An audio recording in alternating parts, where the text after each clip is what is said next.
Think beyond a degree. Build real impact. Shape your future with an MBA. From IILM University. बढ़ते अगली खबर की तरफ। तमिलनाडु में कार्तिकेय दीपक केस पर मद्रास हाईकोर्ट ने एक बार फिर बड़ा आदेश दिया है। एकल पीठ के फैसले पर मुहर लगाते हुए 2 जजों की बेंच ने पहाड़ी पर दीपक जलाने की मंजूरी दे दी। कोर्ट का कहना है कि इस मुद्दे को बिना वजह सियासी रंग दिया जा रहा है। मद्रास हाई कोर्ट ने अपने फैसले में कहा कि जिला प्रशासन को दोनों समुदायों के बीच बातचीत करके मसले का हल निकालना चाहिए। पहाड़ी एक संरक्षित स्थान है, जिसके कारण यहाँ अधिनियम के प्रावधानों का सख्ती से पालन करना होगा। मद्रास हाईकोर्ट ने कहा कि पहाड़ी पर दिया जलाया जा सकता है, लेकिन इस दौरान आम लोगों को पहाड़ी पर जाने की अनुमति नहीं होगी। पहाड़ी पर कौन जाएगा, इसका फैसला भारतीय पुरातत्व सर्वेक्षण यानी कि ASI करेगा। लेकिन सवाल बहुत सारे हैं। सवाल है कि दीपोत्सव स्तंभ पर दीप जलाने का हाईकोर्ट का फैसला हिंदुओं के लिए क्यों अहम है। मेरे साथ नीलू रंजन सर जुड़े हैं, दैनिक जागरण के वरिष्ठ पत्रकार। सर, आपसे समझना चाहेंगे कि आखिर इस फैसले को आप कैसे देखते हैं।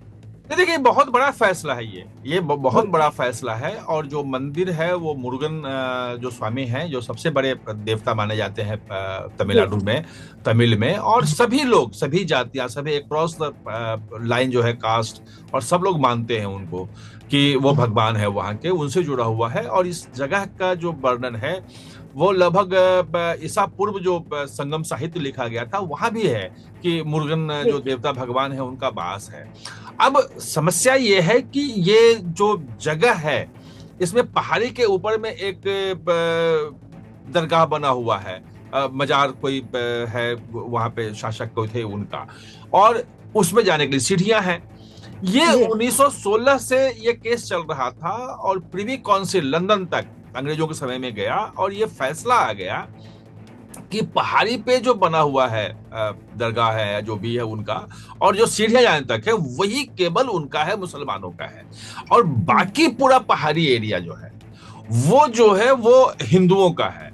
और वो स्वामी नाथन मंदिर कोई है उनका, मुरुगन का जो मंदिर है वहां पे है, और उसके ऊपर पहाड़ के नीचे एक दीपोत्सव जो है, एक स्तंभ बना हुआ है जिसपे दीपक जलाए जाते थे। अब है क्या कि वहां पे जो सरकारें बनी हैं, चाहे डीएम की हो चाहे बाकी हो, वो कभी उसका परमिशन नहीं दिया, और वो पहाड़ के नीचे जो है बिल्कुल दीप स्तंभ के बहुत दूर जाकर के एक दीप जला करके काम करते थे। अब जो 1 दिसंबर का फैसला आया था एकल पीठ का, मद्रास हाई कोर्ट का, उसमें कहा कि भाई ये तो इनका पार्ट है, और ट्रेडिशनली मतलब वो मंदिर भी लगभग ये कहा जा रहा है कि 700-800 साल पुराना मंदिर है वो वहां पे, और स्तंभ जो है वो भी बहुत पुराना बना हुआ है। तो वहां पे दीप जलाने में कोई समस्या नहीं, क्योंकि इनकी जगह है और देना चाहिए। लेकिन सवाल ये भी आता है ना कि तमिलनाडु में 3 महीने बाद ही चुनाव होना है, और ये फैसला तमिलनाडु की राजनीति को कैसे प्रभावित भी तो कर सकती है, और कैसे करेगी।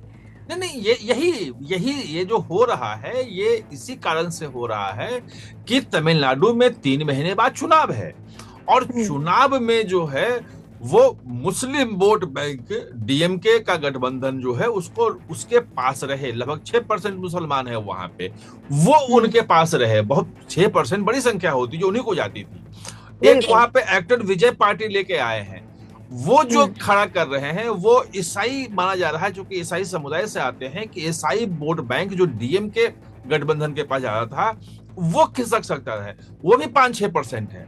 तो 10-11% जो है वो नहीं करेगा। और दूसरी बात ये कि एक्टर विजय के आने से ये भी नहीं होगा कि मुसलमानों के पास कोई अल्टरनेटिव नहीं है कि वो डीएमके को वोट देना मजबूरी है, ऐसा कहते हैं, हर जगह कहते हैं कि भाई क्या करेंगे, वो देंगे। एक्टर विजय के आने से मुसलमान वोट जो है वो एक्टर विजय की तरफ जा सकता है।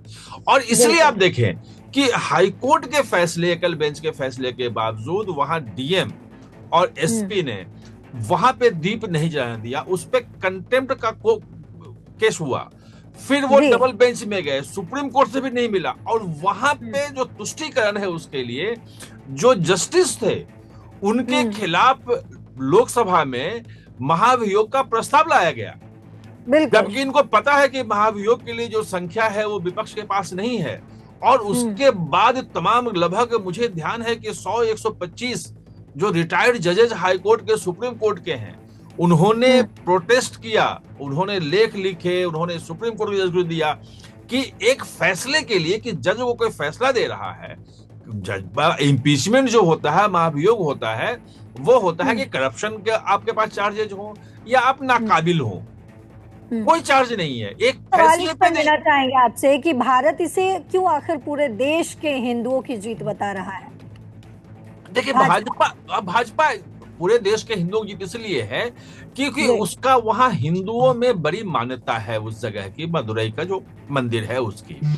और इसीलिए जब ये मुद्दा उठा था और वहां पे दीप जलाने की अनुमति एसपी डीएम ने नहीं दिया था, तो उस वक्त जो अन्नामलई जो है, पहले भाजपा के अध्यक्ष, भाजपा के बड़े नेता हैं, उन्होंने कहा था कि ये दक्षिण भारत का अयोध्या है। जैसे 1990 के दशक में अयोध्या का जो राम मंदिर आंदोलन था, उसने पूरे उत्तर भारत में हिंदुओं को जगाया, झकझोरा और भाजपा को एक मजबूत स्थिति में लाया। उसी तरह से पूरे तमिलनाडु में पूरे दक्षिण भारत में हिंदुओं को जगाने का ये काम करेगा, क्योंकि ये उसके हक की लड़ाई है। जो 1931 में प्रीवी पर्स काउंसिल से जो हम जीत के आ गए हैं और जो जबरदस्ती इंप्लीमेंट नहीं, कोर्ट का फैसला नहीं माना जा रहा है, तो हिंदुओं के जो हक है उसको किस ढंग से माना जा रहा है, सब देख रहे हैं। तो इसलिए ये बड़ा महत्वपूर्ण है कि अगर ये मुद्दा जिस ढंग से उठा है तो वो डीएमके के लिए थोड़ा सा बहुत ज्यादा नुकसान पहुंचा सकता है ये। बहुत शुक्रिया सर आपका इन तमाम जानकारियों को देने के लिए, क्योंकि लगातार जिस तरीके से तमिलनाडु में ये मामला चल रहा था, अब इस पर जो फैसला आया है वो बेहद ही चौंकाने वाला है और खासकर भाजपा इस फैसले से बेहद ही खुश है। तो सर आपका बहुत शुक्रिया, तमाम दर्शकों का बहुत बहुत शुक्रिया।